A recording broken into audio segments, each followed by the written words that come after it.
So here's our roof membrane in a gray. You got the natural shingle. You got one coat.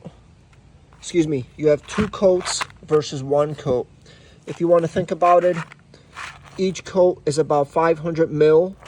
That's equivalent to about 5 times normal paint. By comparison, here's a traditional roof paint in a gray, like a darker blue-gray color. This is the membrane. So imagine like if you're painting a roof shingle, this is the difference in the texture. Here you see a slight variation. This is the first coat applied today, while you have 2 coats here. So every time you do a coat, you go from about 500 mil to about 1000 mil, for example, okay? This is UV protected. It bonds and permeates, so no water is gonna get underneath the surface. Take a look at, this was a shingle that was used to throw away.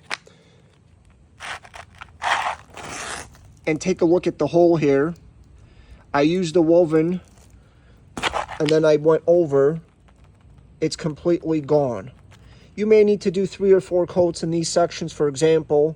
And obviously, this is a roof you would not be keeping, but it just goes to show you how durable this product is.